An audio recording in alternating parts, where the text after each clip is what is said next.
উপস্থিত জাতীয় নেতৃবৃন্দ, আমার সামনে উপস্থিত প্রিয় ভাই ও বোনেরা এবং মিডিয়ার মাধ্যমে সমগ্র বাংলাদেশ থেকে যারা দেখছেন এই অনুষ্ঠান, প্রিয় ভাই বোনেরা, প্রিয় মা বোনেরা, আসসালামু আলাইকুম। প্রিয় ভাই বোনেরা, আজ প্রথমেই আমি রব্বুল আলামিনের দরবারে হাজারো লক্ষ কোটি শুকরিয়া জানাতে চাই। রব্বুল আলামিনের অশেষ রহমতে আজ আমি আমার প্রিয় মাতৃভূমিতে ফিরে আসতে পেরেছি আপনাদের দোয়ায়। আপনাদের মাঝে প্রিয় ভাই বোনেরা, আমাদের এই প্রিয় মাতৃভূমি 1971 সালে লাখো শহীদের রক্তের বিনিময়ে অর্জিত হয়েছিল।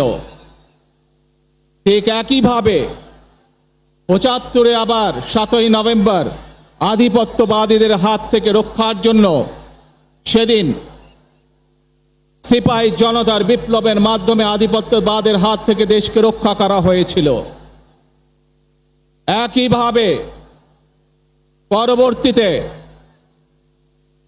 90-এ স্বৈরাচারের বিরুদ্ধে এদেশের জনগণ, এদেশের খেটে খাওয়া মানুষ তাদের গণতান্ত্রিক অধিকারকে ছিনিয়ে এনেছিল। কিন্তু তারপরেও ষড়যন্ত্রকারীদের ষড়যন্ত্র থেমে থাকেনি। আমরা তারপর দেখেছি 2024 সালে, 71 সালে এই দেশের মানুষ যেমন স্বাধীনতা অর্জন করেছিল, 2024 সালে এদেশের ছাত্র জনতা সহ সর্বস্তরের মানুষ, কৃষক, শ্রমিক, গৃহবধূ, নারী, পুরুষ, মাদ্রাসার ছাত্র সহ দলমত নির্বিশেষে, শ্রেণী পেশা নির্বিশেষে সকল মানুষ সেদিন 2024 সালের 5ই আগস্ট এই দেশের স্বাধীনতা এবং সার্বভৌমত্বকে রক্ষা করেছিল।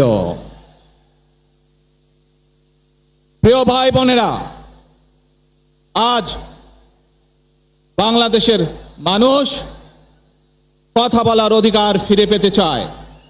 তারা তাদের গণতান্ত্রিক অধিকার ফিরে পেতে চায়। বাংলাদেশের মানুষ চায় তারা তাদের যোগ্যতা অনুযায়ী ন্যায্য অধিকার পাবে। প্রিয় ভাই বোনেরা, আজ আমাদের সময় এসেছে সকলে মিলে দেশ গড়ার।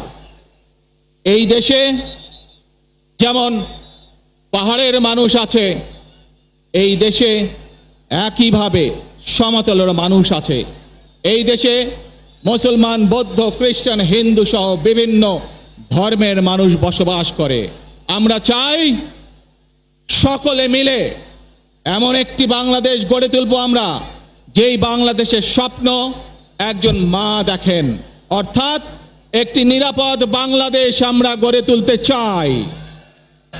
যে বাংলাদেশে একজন নারী, একজন পুরুষ, একজন শিশু যেই হোক না কেন নিরাপদে ঘর থেকে বের হলে নিরাপদে ইনশাআল্লাহ ঘরে আবার ফিরে আসতে পারে। প্রিয় ভাই বোনেরা, এই দেশের জনসংখ্যার অর্ধেক নারী, 4 কোটিরও বেশি তরুণ প্রজন্মের সদস্য